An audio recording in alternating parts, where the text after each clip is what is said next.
तो hello friend, हमारे channel पर आपका एक बार फिर से स्वागत है। फ्रेंड, आप सभी लोग कैसे हैं? आई होप आप सभी लोग मस्त होंगे, स्वस्थ होंगे, प्राइम व्यस्त होंगे। तो फाइनली आज का वीडियो आप लोग के लिए पीएम एसएसबी स्कॉलरशिप से रिलेटेड होने वाला है, जिसमें आज हम लोग क्लास 11th का मोस्ट इम्पॉर्टेंट क्वेश्चन, और जो मैं बता दे रहा हूँ ये आप लोग का जो है प्रीवियस ईयर क्वेश्चन में आया हुआ है, 2022 का क्वेश्चन है।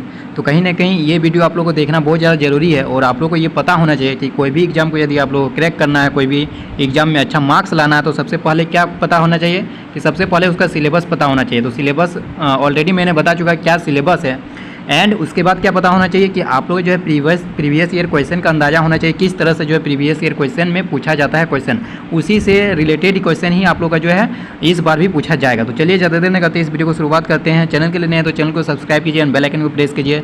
एंड आप लोग पता होगा 29 सितंबर को आप लोग का एग्जाम है, तो उस एग्ज़ाम के लिए आप लोग जोर शोर से तैयारी कीजिए। एंड मुझे टाइम नहीं मिल रहा था, इसलिए मैं रेगुलर कंटेंट नहीं ला रहा हूँ, लेकिन जब भी टाइम मिलेगा आप लोग के लिए जो है रेगुलर इस तरह से वीडियो बनाता रहूँगा। चलिए आज के वीडियो को शुरू करते हैं। ये देख सकते हैं यहाँ पर लिखा है एसएसबी एंट्रेंस टेस्ट 2022 क्लास 11, ठीक है। ये आप लोग जो ऑफिशियल वेबसाइट पर दिया हुआ था 2022 में जो आप लोग को क्वेश्चन पेपर आया हुआ, उसी को आज हम लोग जो है बहुत अच्छी तरीके से सॉल्व करने वाले हैं। तो हमारा पहला क्वेश्चन देख सकते हैं मैथ्स का है, जिसमें हम लोग को पूछा जा रहा है which of the following can not be probability of event, मतलब कि पूछा जा रहा है इसमें कौन सा जो है घटना प्रायिकता नहीं हो सकती, किसी घटना की प्रायिकता निम्न में से कोई नहीं हो सकती। तो 4 ऑप्शन यहाँ पर दिया गया है, और 4 ऑप्शन में आप लोगों को टिक आउट करना है। देखिए यहाँ पर क्वेश्चन आईडी भी लिखा हुआ था और ऑप्शन आईडी भी लिखा हुआ था, तो सारा मैंने रिमूव कर दिया है ताकि आप लोगों को सही तरीके से दिखे, कोई मतलब कि डिस्ट्रैक्शन ना हो।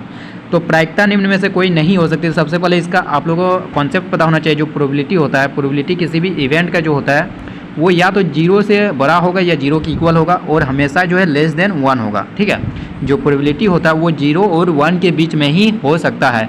यदि प्रोबेबिलिटी 0 हो गया तो उसको बोलते हैं अनसर्टेन प्रोबेबिलिटी, और यदि 1 हो गया तो उसको सर्टेन प्रोबेबिलिटी, ठीक है। निश्चित घटना की प्रायिकता और अनिश्चित घटना की प्रायिकता, इस तरह से आप लोग पढ़े होंगे हिंदी वाले। तो प्रोबेबिलिटी जो हमारा 0 से 1 के बीच ही लाई कर सकता है, 0 भी हो सकता है एंड 1 भी हो सकता है, ठीक है।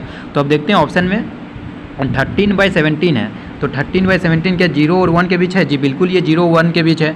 यहाँ पर ज़रा नहीं हो सकती, प्रोबेबिलिटी नहीं होना चाहिए, तो ये तो हमारा प्रोबेबिलिटी हो सकता है, क्योंकि मैंने बताया वो जो हमेशा 0 और 1 के बीच लाई करता है। तो ये ऑप्शन तो हमारा ट्रू नहीं हो सकता है। देखिए ये भी 0 और 1 के बीच है, तो ये भी हमारा ट्रू नहीं हो सकता है। यहाँ पर देखिए 77.25%, तो 77.25% को क्या लिख सकते हैं? कुछ इस तरह से हम लोग जो है परसेंटेज को हटाते हैं और डिवाइडेड बाई में 100 लिखते हैं, तो इसको करने पर ये क्या हो जाएगा 0.7725। ये भी हमारा 0 और 1 के बीच में लाई करता है, मतलब ये भी हमारा जो है प्रोबेबिलिटी हो सकता है। लेकिन यहाँ पर बोल रहा है कौन प्रोबेबिलिटी नहीं हो सकता। क्वेश्चन के अकॉर्डिंग करना है, तो क्वेश्चन के अकॉर्डिंग ये ऑप्शन हमारा गलत हो गया। बचा एक ही ऑप्शन जो कि हमारा सही हो जाएगा। ये ऑप्शन सही क्यों हुआ? क्योंकि देखिए मैंने अभी बताया कि जो प्रोबेबिलिटी होता है वो 0 और 1 के बीच ही होना चाहिए, लेकिन यहाँ पर देखिए 0 और 1 के बीच नहीं, ये 1 से ज़्यादा दे दिया, 1.223, जो कि 1 से ज़्यादा है। इसलिए हमारा ऑप्शन जो है ऑप्शन 4 जो है हमारा करेक्ट आंसर हो जाएगा। चलिए आगे बढ़ते हैं। आई होप आप लोग का जो है प्रोबेबिलिटी से रिलेटेड मैंने बहुत सारा कॉन्सेप्ट क्लियर कर दिया होगा। तो इस तरह से क्वेश्चन आप लोगों को देखने को मिल सकता है, बहुत अच्छा क्वेश्चन था। नेक्स्ट क्वेश्चन, क्वेश्चन नंबर 2, इसमें क्या कहा जा रहा है? देखिए 1 card is drawn from A well shuffled deck of 52 cards, ठीक है। आप लोग पता ही होगा जो कार्ड होता है, ताश के पत्ते होते हैं, वो 52 होते हैं, ठीक है। The probability that the card will not be an ace of club, ace of club के बाद बोला जा रहा है इस पत्ते के चीरे के इक्का नहीं होने की प्रायिकता ज्ञात कीजिए। तो कार्ड के बारे में भी मैं थोड़ा सा आप लोग को डिस्कस कर दे रहा हूँ। जैसे आप लोग पढ़े होंगे, एक मिनट, आप लोग कार्ड के बारे में भी पढ़े होंगे कि कौन कौन सा आप लोग का रहता है। एक पान रहता है, उसको क्या बोला जाता है? हार्ट्स बोला जाता है। ये कितने 14 कार्ड रहते हैं टोटल, ठीक है। 14 इसमें 14 रहते हैं, सॉरी 14 नहीं 13 रहते हैं। एंड आप लोग का जो है चीड़ी, इसको बोला जाता है क्लब, इसमें भी 13 पत्ते रहते हैं, ठीक है। क्लब्स इसको बोला जाता है, क्लब्स ये भी 13 रहते हैं। एंड फिर रहता है हुकुम, हुकुम भी आप लोग का 13 रहता है, इसको इंग्लिश में बोला जाता है स्पेड्स, स्पेड्स बोला जाता है, ये भी 13। और एक रहता है ईंट, जिसको डायमंड बोला जाता है, ठीक है। तो ये भी हमारा 13 रहता है। तो टोटल कितना हो गया? 52 कार्ड है। उसमें बोला जा रहा है इस पत्ते की चीरी का इक्का नहीं होने की प्रायिकता ज्ञात करें। चीरी मतलब क्या होता है कि क्लब, जो क्लब है, क्लब में क्या होता है? एक इक्का होता है। तो बोला जा रहा है इक्का नहीं होने की प्रायिकता, ठीक है। इक्का नहीं होने की प्रायिकता बोला जा रहा है। तो बताइए चीरी का इक्का नहीं होने की प्रायिकता, टोटल कार्ड कितना? प्रोबेबिलिटी मतलब तो जानते हो प्रोबेबिलिटी कैसे निकालते हैं? अनुकूल परिणामों की संख्या ऊपर में डिवाइडेड बाय कुल परिणामों की संख्या, ये लिखते हैं फेवरेबल बाय टोटल, ये करते हैं ना प्रोबेबिलिटी निकालने के लिए। तो फेवरेबल केस क्या हो गया? बोला जा रहा है चीरी का इक्का नहीं होने का, तो चीरी का इक्का के अलावा कोई और हो सकता है। 52 कार्ड में एक कार्ड जो है चीरी का इक्का होता है, तो इसको नहीं होना चाहिए। मतलब कि अनुकूल परिणामों की संख्या यानी फेवरेबल केस कितना हो गया? 51 हो गया। और टोटल कितना हो गया? टोटल कार्ड तो हमारा 52 52 दिया हुआ, तो ये 51/52 आंसर हो गया, ठीक है, जो कि हमारा ऑप्शन 3 में है। तो ऑप्शन 3 जो है इस क्वेश्चन का सही जवाब हो जाएगा। चलिए आगे बढ़ते हैं, क्वेश्चन नंबर 3, ये भी हमारा जो है प्रोबेबिलिटी का ही क्वेश्चन है।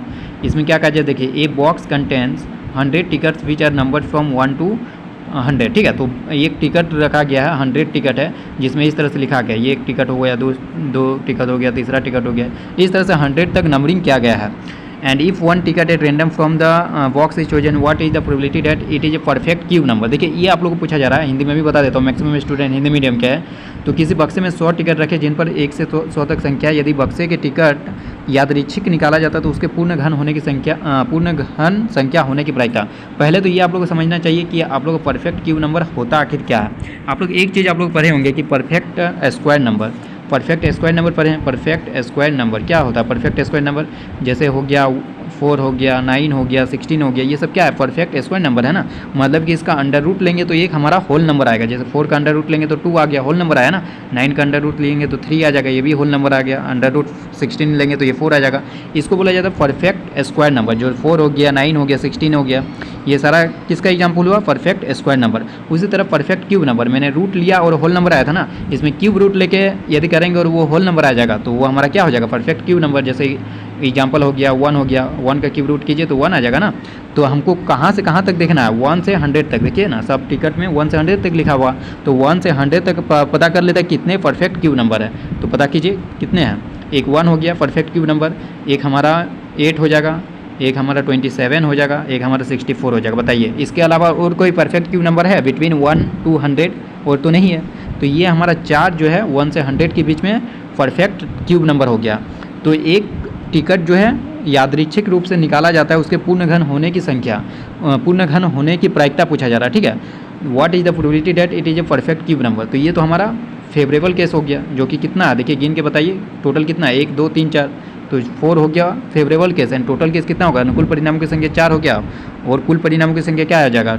टोटल टिकट कितना? 1 से 100 तक लिखा हुआ है ना, मतलब टोटल टिकट हमारा 100 हो गया। तो ये कितना हो गया? ये 0.04। बताइए 0.04 किस ऑप्शन में है?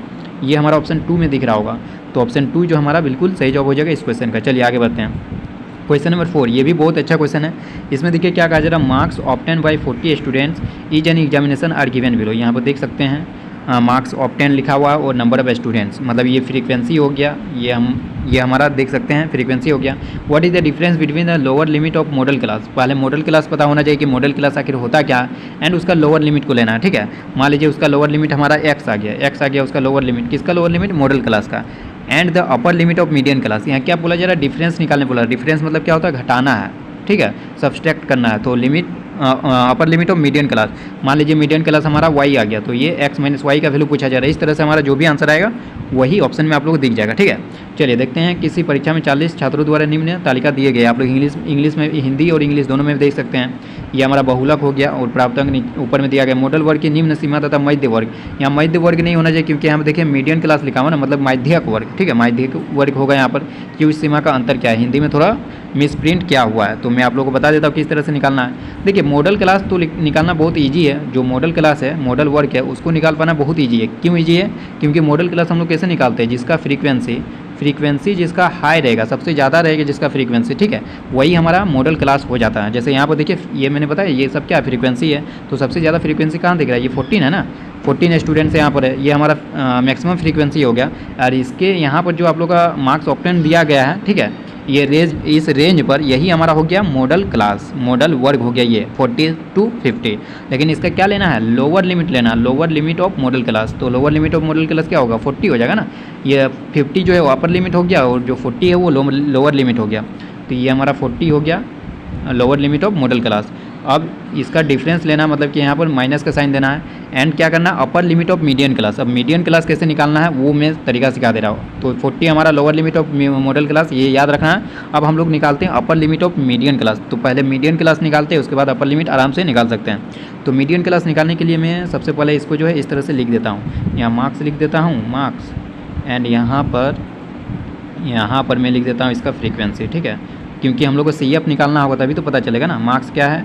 मार्क्स हमारा 10 to 20 है, 20 to 30 है, 30 to 40 है, एंड 40 to 50, एंड फिर हमारा 50 to 60 बहुत सारा है ना। एंड 60 to 70 इतने में आ जाएगा। और एक चीज़ छूट गया 70 to 80, वो छोड़िए, वो भी आ जाएगा। चलिए उसको मैं कहीं एडजस्ट कर लूँगा। चलिए नीचे ही एडजस्ट कर लेते हैं, ठीक है। थोड़ा सा छोटा इसको लिखना पड़ेगा।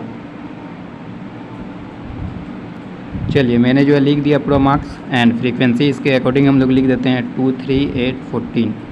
2 है, यहाँ पर 3 है, यहाँ पर 8 है, यहाँ पर 14 है, यहाँ पे 8 है, यहाँ पर 3 है एंड यहाँ पे 2 है। अब देखिए CF कैसे निकालते हैं। CF निकालने आता होगा तो मैं CF यहाँ निकाल के दे देता हूँ। ये 5 हो जाएगा, यहाँ पर 13 हो जाएगा एंड यहाँ पर 27 हो जाएगा एंड यहाँ पर 35 हो जाएगा एंड यहाँ पर 38, यहाँ पर 40, ये चीज़ हो गया। अब देखिए यहाँ पर कैसे हम लोग निकालते हैं, जो मीडियन क्लास है वो कैसे निकालते हैं। पहले n/2 कीजिए, जो फ्रीक्वेंसी है फ्रीक्वेंसी का सम लीजिए। सम कितना हो जाएगा, देखिए 40 स्टूडेंट मतलब फ्रीक्वेंसी का सम लेंगे तो 40 हो जाएगा। तो n/2 मतलब 40/2 कीजिएगा तो वो हमारा 20 आ गया, ठीक है। 40/2 कीजिए तो वो हमारा 20 निकल के आ गया। अब देखिए 20 से ज़्यादा किस में है, CF को देखिए 20 से ज़्यादा किस में है, जस्ट 20 से ज़्यादा, जस्ट, ठीक है। तो यही देखिए 13 तो 20 से कम है, उसके बाद 27 है, मतलब कि यही जस्ट 20 से ज़्यादा है। तो ये हमारा इसके यहाँ पर जो आप लोगों को दिख रहा होगा वो हो जाएगा मीडियन क्लास, ठीक है। ये हमारा हो गया 40 to 50 वाला। तो 40 to 50 वाला हो गया हमारा median class, 40 to 50 median class हो गया। मतलब कि हम लोग क्या समझे कि यही हम लोग का मॉडल क्लास भी निकला था और यही हम लोग का मीडियन क्लास भी निकला। तो मॉडल क्लास का क्या लेना था, लोअर लिमिट, और माइनस करना है upper limit of median class. तो ये हमारा मीडियन क्लास था, इसका अपर लिमिट क्या है 50 है। तो 40 - 50 करना था। 40 - 50 कीजिएगा तो -10 निकल के आ रहा, जो कि ऑप्शन 2 में दिख रहा। तो ऑप्शन 2 जो है इस क्वेश्चन का हमारा सही जवाब हो जाएगा। चलिए आगे बढ़ते हैं। बहुत अच्छा क्वेश्चन था, आई होप आप लोगों को समझ में आ गया होगा। चलिए हमारा नेक्स्ट क्वेश्चन है क्वेश्चन नंबर 6। इसमें क्या कहा जा रहा है, ये तो बहुत ईजी क्वेश्चन है। वॉल्यूम पूछा जा रहा है फ्रस्टम का, और cone of height h and base radius r1 and r2 can be obtain by the formula. मतलब कि जो छिन्नक होता है h ऊंचाई तथा r1 वो r2 त्रिज्या के आधार वाले शंकु के छिन्नक का आयतन किस सूत्र से प्राप्त कर सकते हैं, ये आप लोग से पूछा जा रहा है। तो सबसे पहले आप लोग को पता होगा जो वॉल्यूम ऑफ फ्रस्टम होता है किस तरह से दिखता है वो तो आप लोग पता होगा ना। जो फ्रस्टम है कुछ इस तरह से आप लोग को दिखता है ना, फ्रस्टम का डायग्राम आप लोग पता होगा, ठीक है। इस तरह से मान लीजिए ये हमारा r1 रेडियस हो गया, ये हमारा r2 रेडियस हो गया एंड ये हमारा जो हाइट है वो h दिया हुआ है। तो इसी का वॉल्यूम निकालना है। तो वॉल्यूम निकालने के लिए हम लोग एक फार्मूला पढ़े हैं, आप लोग को याद होगा। तो फार्मूला क्या है कि 1/3 πh into r1 square plus r2 square, ठीक है। ये स्क्वायर है r2 square plus r1 into r2। ये चीज़ होता है जो है फ्रस्टम का वॉल्यूम निकालने का फार्मूला। जो आयतन होता है छिन्नक का वो इस फार्मूला से हम लोग निकाल सकते हैं, ठीक है। तो देख सकते हैं यहाँ पर जो आप लोग का क्वेश्चन में क्या पूछा गया वॉल्यूम, तो कहीं ना कहीं आप लोग वॉल्यूम के अकॉर्डिंग तो ऑप्शन 4 सही जवाब हो जाएगा। अब इस बार यदि वॉल्यूम पूछा गया 2022 में, तो 2023 में क्या पूछा जाएगा उसका आप लोग का जो है CSA और संपूर्ण पृष्ठ क्षेत्रफल और वक्र पृष्ठ क्षेत्रफल, मतलब कि curve surface area and total surface area, ये भी पूछा जा सकता है। तो ये भी आप लोगों को जो है पता होना चाहिए।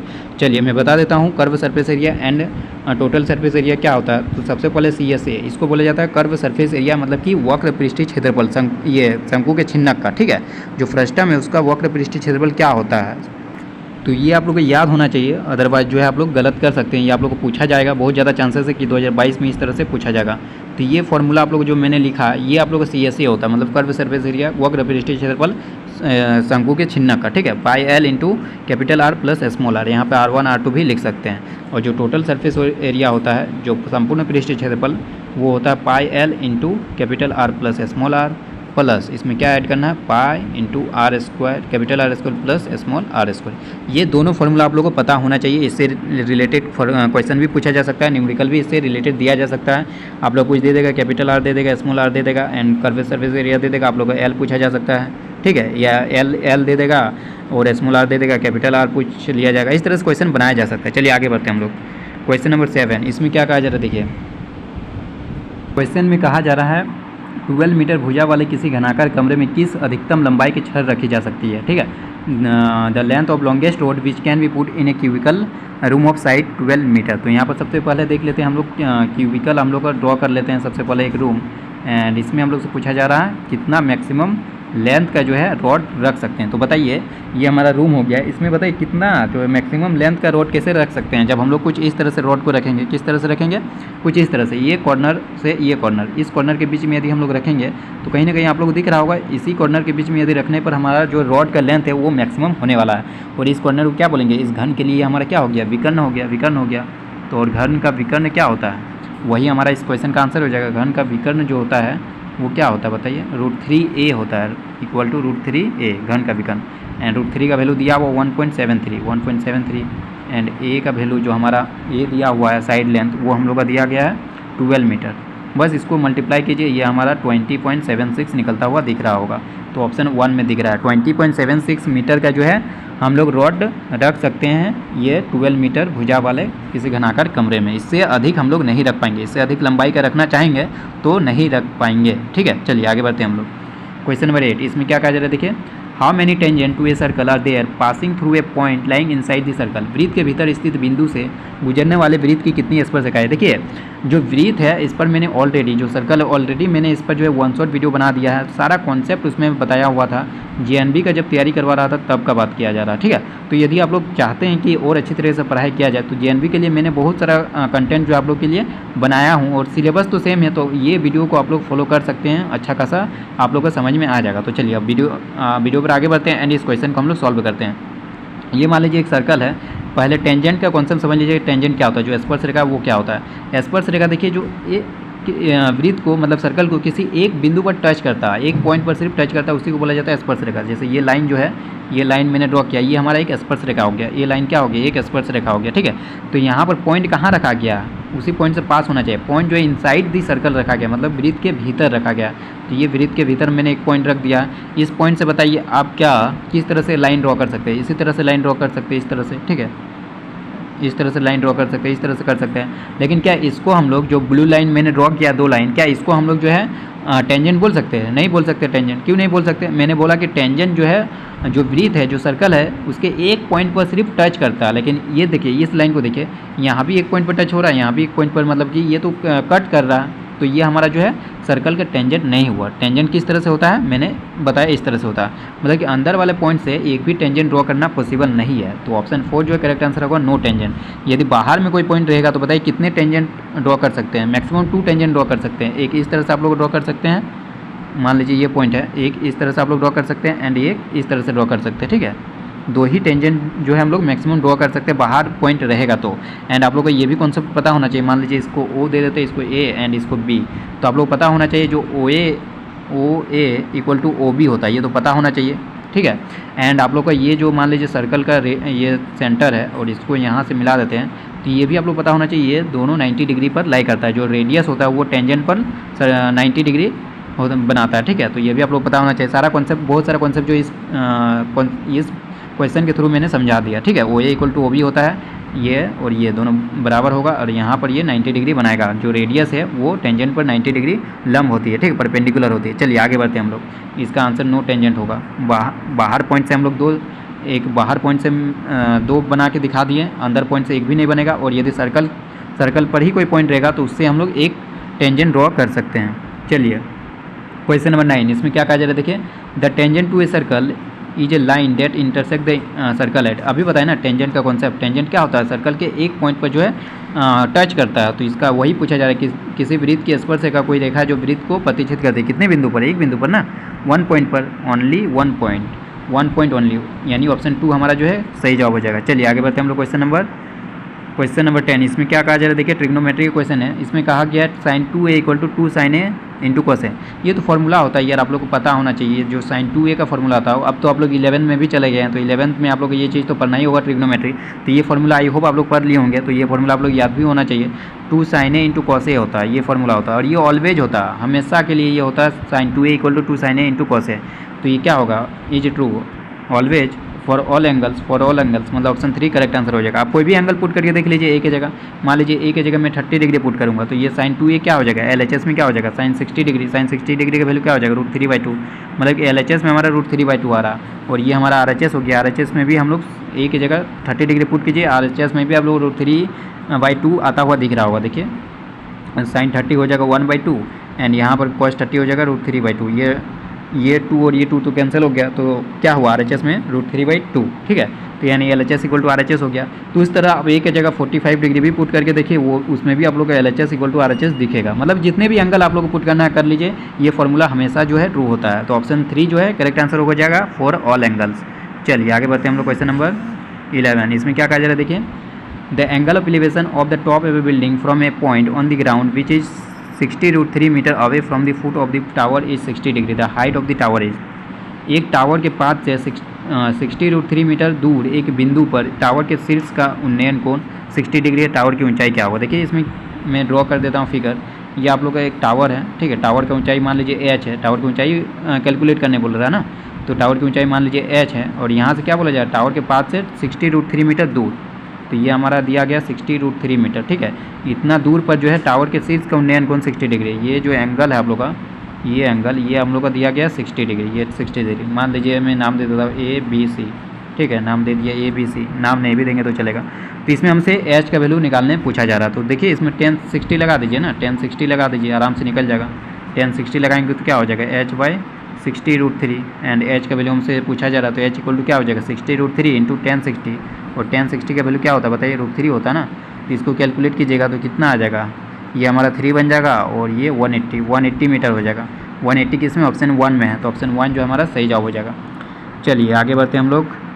ये 11th वाला हो गया एंड 12 की ओर चलते हैं। 12 में क्या कहा जा रहा है, which one is not correct, बोला जा रहा है निम्न में से सही नहीं है। बताइए कौन सही नहीं है। ये तो आप लोग फार्मूला है या 3 फार्मूला आप लोग 10th क्लास में पढ़े थे कि cosec square minus cot square theta equal to 1, ये तो होता है, मतलब ये इस क्वेश्चन का सही जवाब नहीं होगा। Sec square minus tan square ये भी 1 होता है, ये भी मतलब इस क्वेश्चन का आंसर नहीं होगा। Sign square theta plus cos square theta 1 होता है, ये भी इस क्वेश्चन का आंसर नहीं होगा, क्योंकि ये तीनों फार्मूला आप लोग पढ़े होंगे 10th क्लास में, ठीक है। And 1 + tan square theta equal to sine square theta, ये कभी पढ़े नहीं पढ़े ना, तो मतलब कि ये फार्मूला जो है गलत लिखा गया है। तो हम लोग का सही जवाब जो है क्वेश्चन का ऑप्शन नंबर 4 होगा। चलिए आगे बढ़ते हैं हम लोग। क्वेश्चन नंबर 13 वाला देखिए क्या कहा जा रहा है। कुछ क्वेश्चन आप लोग को होमवर्क भी दिया जाएगा, टेंशन मत लीजिए। The coordinates of the point which divide the join of -3, 2 and 2, -3 in the ratio 1, 2 is, मतलब कि -3, 2 और 2, -3 को जोड़ने वाली रेखा को 1:2 के अनुपात में विभाजित करने वाले बिंदु के निर्देशांक क्या होगा। तो मैं बता देता हूँ किस तरह से इसको बनाना होगा। ये भी तो आप लोग 10th का क्वेश्चन है, सारा 10th का ही क्वेश्चन है। मान लीजिए ये पॉइंट, तो इसको देखिए कैसे बनाते हैं। सबसे पहले मैं मान लेता हूँ ए पॉइंट, इसका कोऑर्डिनेट हम लोग को मान लेते हैं 3, -2 दिया हुआ है ना, 3, -2 इसका कोऑर्डिनेट मान लिए। एंड एक दूसरा पॉइंट जो है बी है एंड इसका कोऑर्डिनेट हमारा क्या हो जाएगा 2, -3, 2, -3। एंड सी पॉइंट जो हम लोग को निकालना है, इसका कोऑर्डिनेट को मान लेते हैं x, y, जो कि हम लोग को निकालना है। एंड ये 1:2 के रेशियो में जो डिवाइड कर रहा है। तो आप लोग पता होगा x कोऑर्डिनेट निकालने के लिए क्या लगाते हैं, m1 × x2 + m2 × x1 divided by m1 + m2, इस तरह से लिखाते हैं। उसी तरह y कोऑर्डिनेट निकालने के लिए तो यहाँ पर देखिए 1 × 2 कीजिएगा, 1 × 2 कीजिएगा तो 2 हो जाएगा, और 2 × -3 कीजिएगा तो ये होगा -6 डिवाइडेड बाय m1 + m2, मतलब कि 1 + 2 = 3 हो जाएगा। ये क्या हो गया, ये हमारा निकलता हुआ दिख रहा है -4/3। एंड y कोऑर्डिनेट उसी तरह से निकालने के लिए हम लोग क्या कीजिएगा, 2 × 2 कीजिएगा तो वो 4 हो गया। एंड 1 × -3 कीजिएगा तो ये हमारा -3 हो गया डिवाइडेड बाई 3, मतलब कि ये हो गया हमारा 1/3। मतलब कि आंसर जो हो जाएगा -4/3 एंड 1/3, जो कि ऑप्शन 3 में दिख रहा है। तो ऑप्शन 3 जो हमारा सही जवाब हो जाएगा। चलिए आगे बढ़ते हैं हम लोग क्वेश्चन नंबर 14 की ओर। 14 में देखिए क्या कहा जा रहा है, the triangle formed by the points. देखिए 3 पॉइंट दिया गया है और इसमें क्या बोला जा रहा है, बनने वाला त्रिभुज है। कौन सा त्रिभुज बनेगा, तो तीनों पॉइंट आप लोग देख सकते हैं। सबसे पहले ए बी डिस्टेंस निकाल लीजिए, ठीक है। ए बी में सबसे पहले लिख लेता है, ए पॉइंट का जो आप लोग का निर्देशांक यानी कोऑर्डिनेट दिया और 2, 3 दिया और बी पॉइंट का 4, 0 दिया है एंड सी पॉइंट का आप लोग का 6, -3 दिया।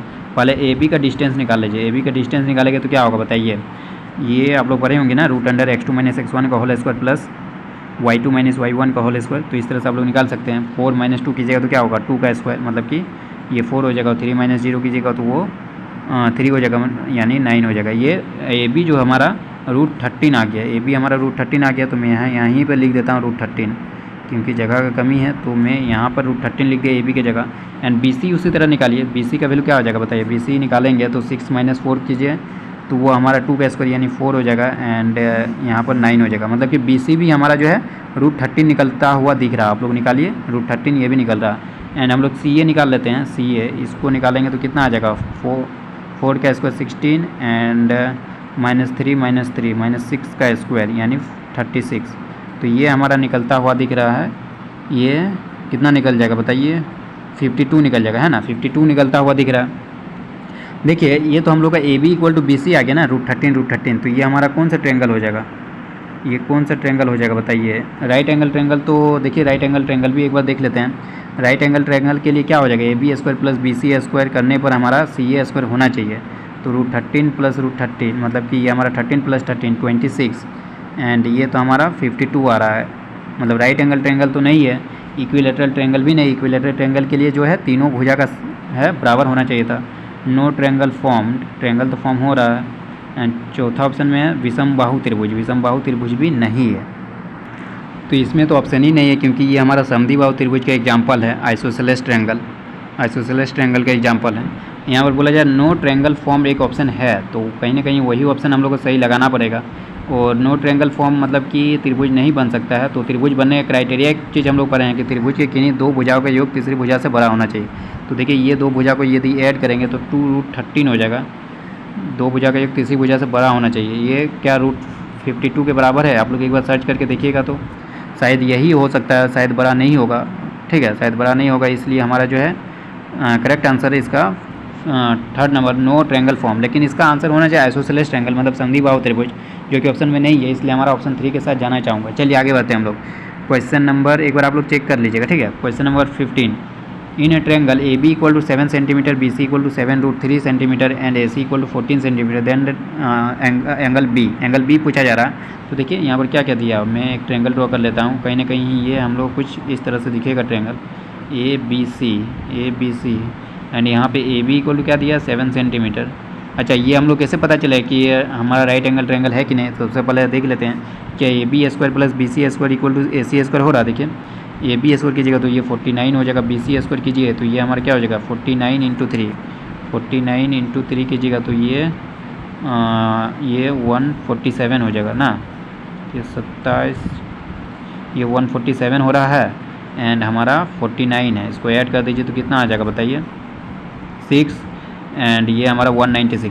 ठीक है, मतलब कि ए बी स्क्वायर, ये हमारा ए बी स्क्वायर हो गया, ये B C square equal to क्या होगा ए सी का स्क्वायर, 196। मतलब ये हो रहा है, ठीक है।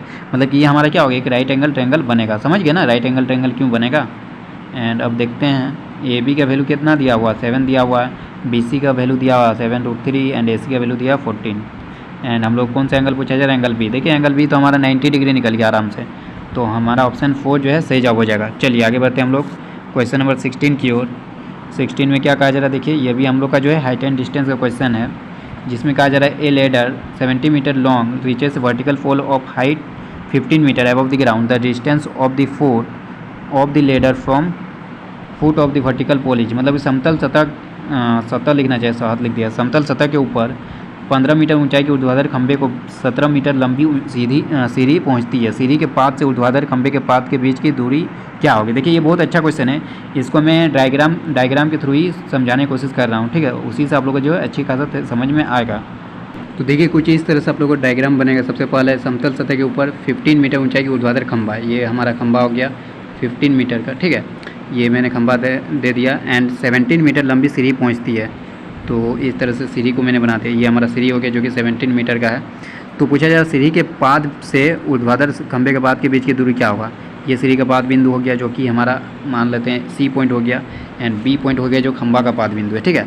इन दोनों के बीच डिस्टेंस मतलब बी सी का वैल्यू पूछा जा रहा है, तो बी सी का वैल्यू आराम से नहीं निकाल सकते हैं। ये हमारा राइट एंगल ट्रायंगल हो गया, तो क्या होगा बी सी का वैल्यू निकालने के लिए, क्या कीजिएगा √17 का स्क्वायर, 17 का स्क्वायर 289 माइनस 15 का स्क्वायर 225। तो ये हम लोग कैलकुलेट कीजिए क्या आएगा √64 आएगा, √64 यानी 8 आ गया। तो 8 किस में ऑप्शन 3 में, तो ऑप्शन 3 जो हमारा सही जवाब हो जाएगा। चलिए आगे बढ़ते हैं क्वेश्चन नंबर 17 में देखिए क्या कहा जा रहा है, which of the following is not a criterion of congruency of triangle. मतलब त्रिभुज की सर्वांग समता का मापदंड निम्न में से कौन सा नहीं है। देख सकते हैं SAS तो आप लोग का है, ठीक है, SAS तो है, मतलब कि इस क्वेश्चन का सही जवाब ये नहीं होगा। ASA भी है, मतलब इस क्वेश्चन का सही जवाब नहीं। RHS भी होता है, AAA ये हम लोग का जो है सर्वांग समता का मापदंड नहीं है। ये हम लोग का समरूप जब त्रिभुज देखते हैं तब इसको लगाते हैं। समरूप त्रिभुज के लिए मापदंड है, लेकिन सर्वांग समता के लिए मापदंड नहीं है, क्राइटेरियन नहीं है। तो हमारा ऑप्शन 4 जो है सही जवाब हो जाएगा।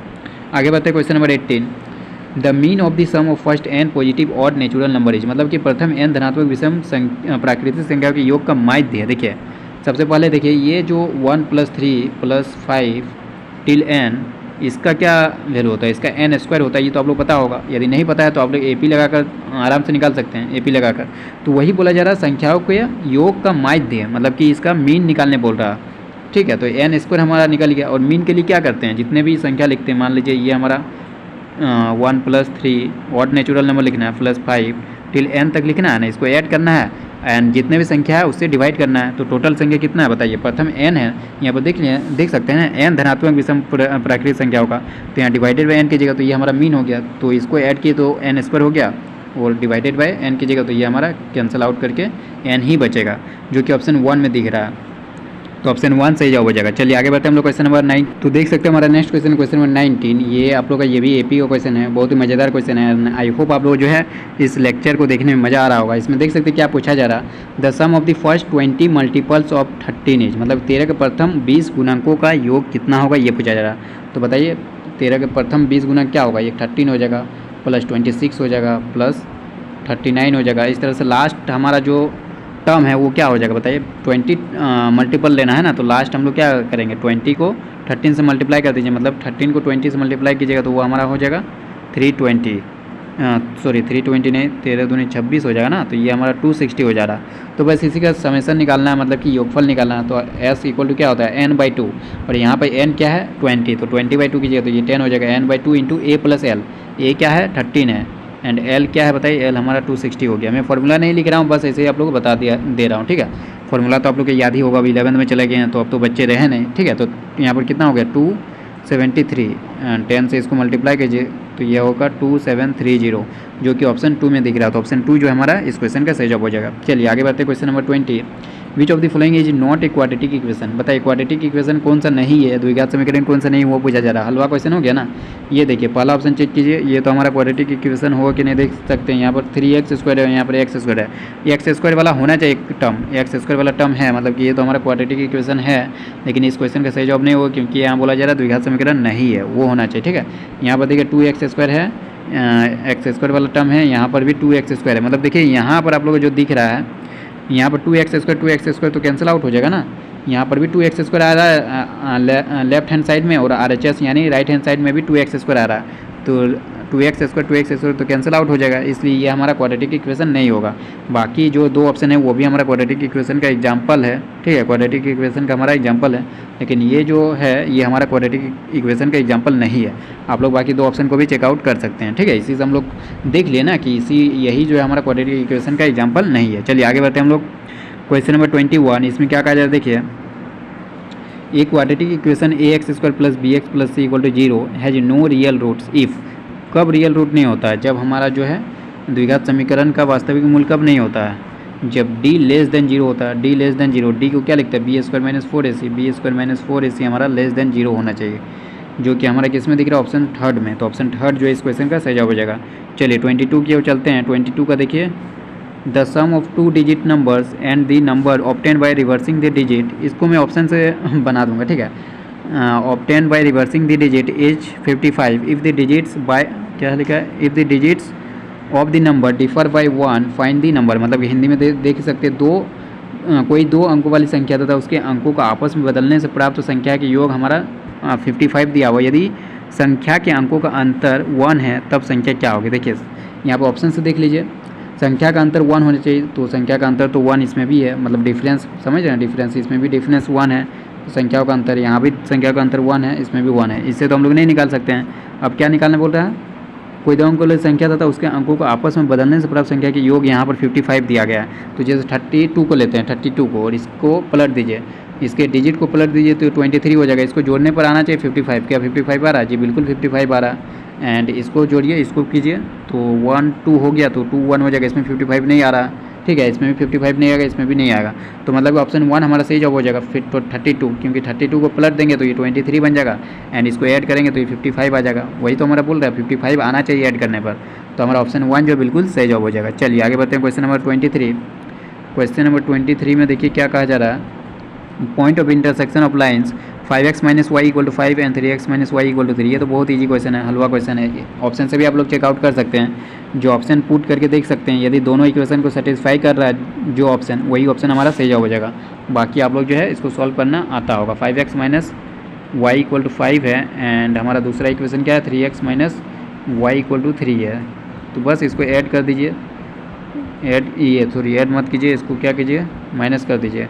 माइनस करने से क्या होगा, वाई कैंसिल हो जाएगा। तो ये हमारा 2x इक्वल टू 2 हो गया। तो यहाँ से x इक्वल टू हमारा 1 निकल गया।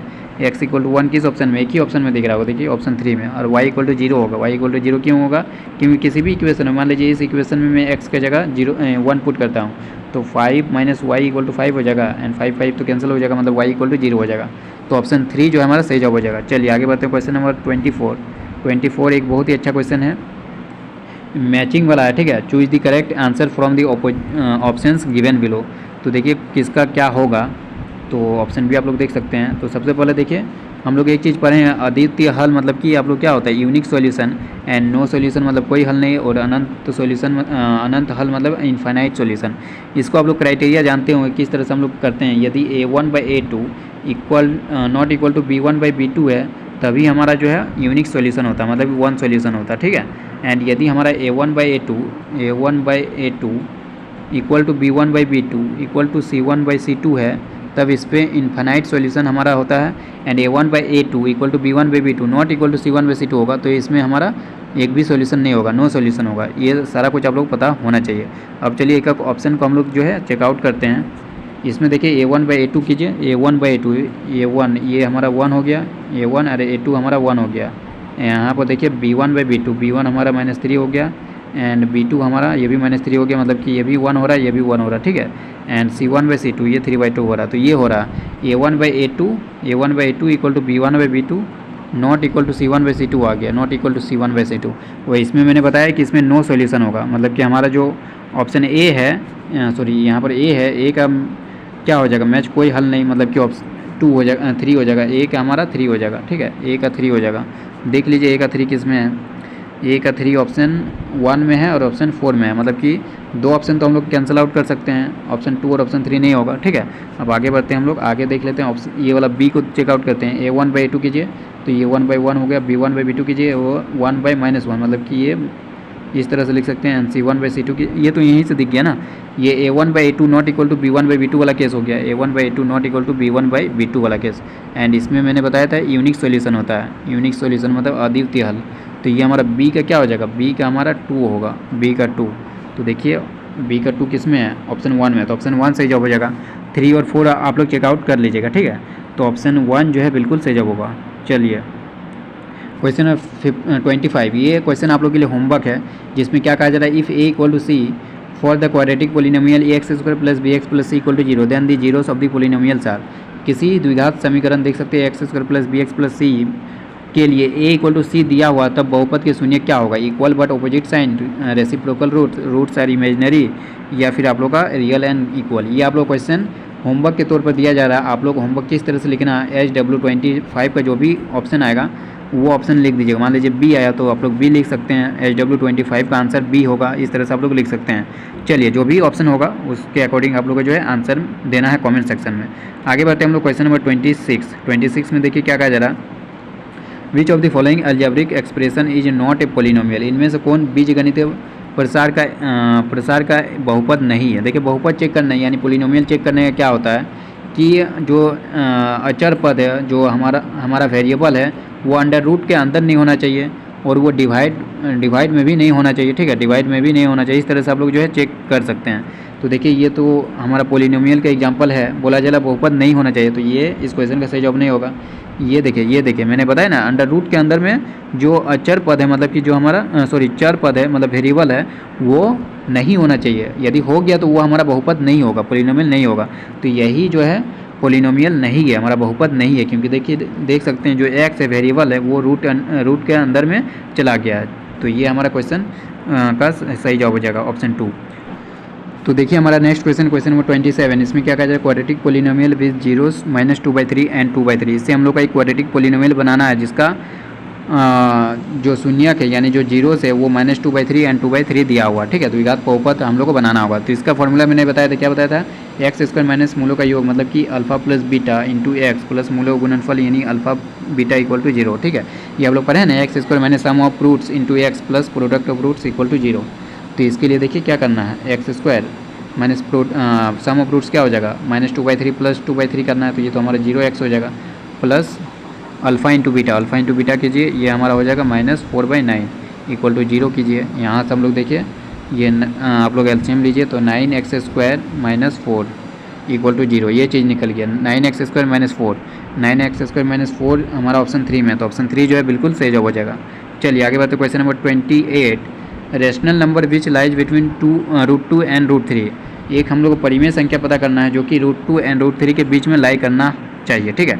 तो पहले √2 का वैल्यू निकाल लीजिए ना। √2 का वैल्यू जो है 1.4 के आसपास होता है एंड √3 का वैल्यू हमारा 1.7 के आसपास होता है, मतलब 1.4 एंड 1.7 के बीच में होना चाहिए। कौन सा ऑप्शन है? देखिए ये तो हमारा √6 हो जाएगा जो कि 2 से भी ज़्यादा होता है। ये भी नहीं होगा, ये देखिए 1.5 है जो कि सही है बिल्कुल। 1.4 एंड 1.7 के बीच में लाई कर रहा, मतलब यही हमारा जो है सही जवाब हो जाएगा 1.5151, ठीक है। चलिए आगे बढ़ते हैं हम लोग क्वेश्चन नंबर 29 की ओर। 29 में क्या पूछा जा रहा है? देखिए विच of the following rational numbers have a terminating decimal expansion. निम्नलिखित परिमेय संख्याओं में से कौन सी संख्या दशमलव विस्तार रखती है? तो ये भी आप लोग के लिए होमवर्क है। एंड क्वेश्चन नंबर लास्ट हम लोग 30 की ओर चलते हैं। If a + b + c = 0 then a³ + b³ + c³ minus abc = क्या होगा? देखिए इसका एक फार्मूला होता है, फार्मूला आप लोग पढ़े होंगे कि a³ + b³ + c³ माइनस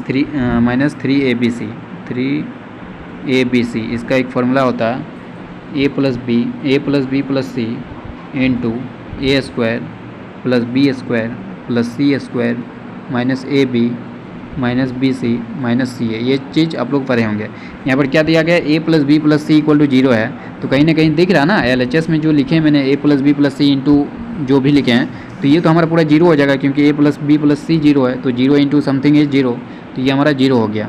तो बोला क्या जा रहा है, किसका वैल्यू पूछा जा रहा है? a³ + b³ + c³ minus 3ab से, उसी का तो वैल्यू निकल गया। देखिए हमारा LHS में ये था ना और RHS में हमारा कितना आ गया? 0, जो कि दोनों इक्वल है, तो हमारा 0 आंसर हो गया। 0 किस में बताइए?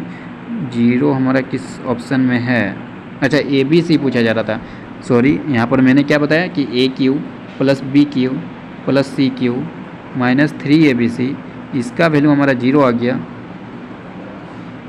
तो हमारा क्या आंसर हो जाएगा? a³ + b³ + c³ minus abc का वैल्यू पूछा जा रहा है, तो माइनस abc कीजिएगा तो माइनस abc एंड यहाँ पे 3abc है ना, तो माइनस abc कीजिए एंड 2abc को इधर भेज दीजिए, 2abc समझ रहे हैं ना, 2abc राइट हैंड साइड में भेज दीजिए। तो ये हमारा 2abc निकल गया। 2abc किस में? ऑप्शन 2 में है, तो ऑप्शन 2 जो है बिल्कुल सही जवाब हो जाएगा। बहुत अच्छा क्वेश्चन था, ठीक है। ये भी क्वेश्चन जो है बहुत ही लाजवाब क्वेश्चन था। चलिए आई होप आप लोग समझ में आ गया होगा। अब आगे हम लोग जो है साइंस का करेंगे, जो कि नेक्स्ट वीडियो आप लोग देखने को मिलेगा, क्योंकि इसी वीडियो पर यदि बना दूँ ना तो बहुत ज़्यादा लंबा हो जाएगा। तो ये वीडियो यहीं पर एंड करते हैं। कैसा लगा वीडियो आप लोग कमेंट में बताइएगा। एंड इस तरह का वीडियो सबसे पहले पाने के लिए आप लोग क्या करना है, सब्सक्राइब कीजिए एंड बेल आइकन को जो है प्रेस कर दीजिए। चलिए आज के लिए इतना है।